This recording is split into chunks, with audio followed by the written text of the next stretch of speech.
네, 2016년 8월 29일 월요일 시황방송을 시작하겠습니다. 자, 오늘 코스피는 0.25% 하락한 2032포인트로 마감이 됐습니다. 전체적으로는 삼성전자를 비롯한 금융업종, 은행업종들이 상대적으로 좀 선방을 했던 그런 모습들이고, 나머지 업종들은 대다수가 좀 약세의 흐름들을 좀 나타냈죠.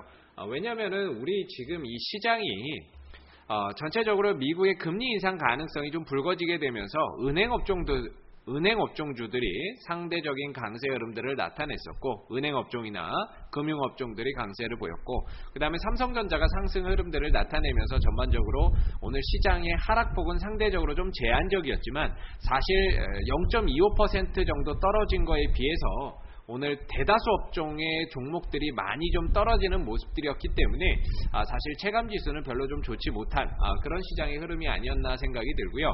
오늘 코스피 시장에서 외국인들이 현물에서도 한 845억 매수, 그 다음에 선물에서도 1300억 정도의 매수를 나타냈습니다. 그래서 지난주 금요일날 아무래도 이 옐런 의장의 금리 인상 발언 어느 정도는 시장에 영향을 미쳤지만, 사실 시기에 대한 부분들은 전혀 언급이 없었죠. 그래서 9월달에 한다, 12월달에 한다 이런 언급이 없었던 상태에서 지금 금리 인상 가능성이 높아짐에 따라서 사실 일부 좀 영향은 있었지만은 그래도 큰 영향 자체는 없었던 그런 모습들이었고, 상대적으로 오늘 이 시장의 영향은 아무래도 이제 코스닥 시장이 좀 많이 받았죠. 그래서 전체적인 흐름상에서는 외국인 매수 기조도 좀 이어지고 있고, 삼성전자도 굳건히 버티고 있고 하다 보니까 이 구간이 쉽게 무너질 것 같지는 않습니다. 전체적으로 한 2050포인트 전후로 해서 왔다 갔다 하는 모습들이 나타내는 가운데, 이번 주에 발표되는 미국의 고용지표라든지 물가지수라든지 이런 부분에 따라서 시장이 올라가고 떨어지는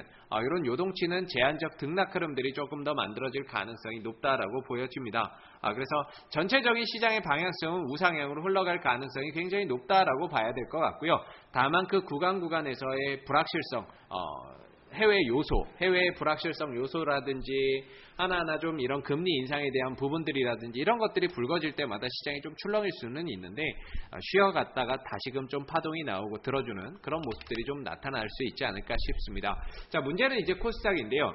코스닥이 오늘 2.5% 정도 빠졌습니다. 어떻게 보면은 시작하고 나서 계속적으로 빠져내려갔고, 거의 저가가 종가로 마감이 되는 이런 모습들이었기 때문에 오늘은 시장이 반등다운 반등이 거의 없었다라고 보시면 됩니다. 그냥 줄곧 하락 흐름들이어서 종목들 대다수가 약세 흐름들을 나타냈는데요.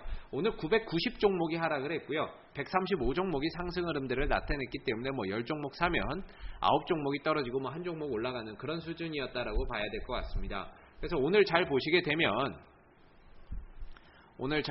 되면은 전반적으로요, 이 안철수 관련주들이 굉장히 급등이 나왔거든요. 안랩이라든지 써니전자라든지 이런 안철수 관련주들이, 안철수 후보가 이제 대권 행보를 가속화함에 따라서 대권 출마를 공식화함에 따라서 급등의 흐름들이 만들어지고 탄력이 나오는 모습이었습니다. 태원물산도 마찬가지고요. 안철수 관련주로 손꼽히던 종목들이 급등이 나왔던 이런 하루의 흐름들이었죠. 다만 이제 이런 대선주들이 시장에 좀 못 가고 안 가는 가운데서 나오는 일회성 파동이기 때문에 아직은 대선주들이 본격적인 상승을 보이기에는 조금 이른 시기가 아닌가 싶습니다. 그래서 오늘은 이 대선 테마주들이 좀 급등을 보였고, 그 다음에 반기문 관련 테마주로 손꼽히는 보성파워텍이나 CCS, 성문전자 이런 종목들이 어느 정도의 상승 흐름들을 좀 나타냈었던 이런 모습들이었고요. 그 다음에 문재인 관련주들, 우리들 제약, 우리들 휴브레인 이런 종목들이 장중에 파동을 나타냈던 이런 모습들이었기 때문에 사실 오늘은 정치 테마주를 제외하고는 딱히 올라갔다라고 볼 만한 게 거의 없습니다. 문제는 이제 시장이 과연 여기가 그럼 바닥일 것이냐 아니면 추가적인 하락이 나올 것이냐에 대한 부분인데, 아마 시장은 한 번 더 추가적인 조정의 가능성이 좀 더 높다라고 봐야 될 거예요. 왜냐하면 이 코스닥 시장 같은 경우에는 이 신용 물량, 지금 4조 3천억 원 정도의 신용 물량이 쌓여 있거든요.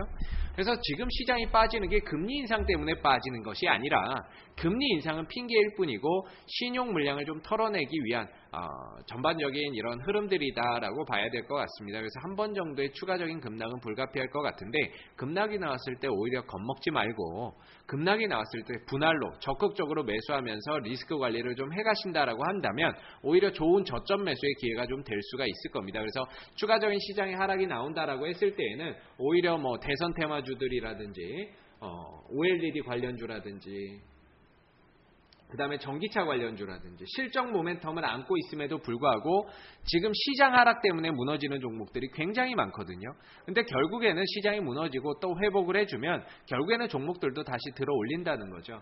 그래서 하루하루에 너무 연연해하기보다는 지금 시장이 어차피 빠져 있는 상황이고 어쩔 수 없이 들고 가야 되는 상황이라고 한다면 물려 있더라도 현금을 좀 들고 계시면 떨어졌을 때 이용해서 적극적으로 밑에서 추가 매수라든지 저점 매수를 또 통해서 충분히 수익을 내고 손실을 만회할 수 있는 기회는 반드시 만들어질 수 있다고 봅니다. 다만 아직까지는 한두 번 정도의 추가적인 급락이라든지 변동성이 나타날 수밖에 없는 그런 시점이기 때문에 조금은 추가적인 하락에 대비를 해야 될 것 같고요. 오히려 추가적인 하락이 나왔을 때는 겁먹지 마시고 분할 매수라든지 저점 매수를 통해서 이런 떨어지는 종목들을 조금씩 밑에서 담아가는 그런 투자 전략이 필요할 것 같습니다. 이번이 뭐 거의 마지막 기회가 좀 될 수 있지 않을까 싶은데 떨어졌을 때를 오히려 적극적으로 활용하는 그런 투자 전략이 지금은 더 필요할 것 같습니다. 이상 8월 29일 월요일 시황방송을 마무리하도록 하겠습니다. 수고 많으셨습니다.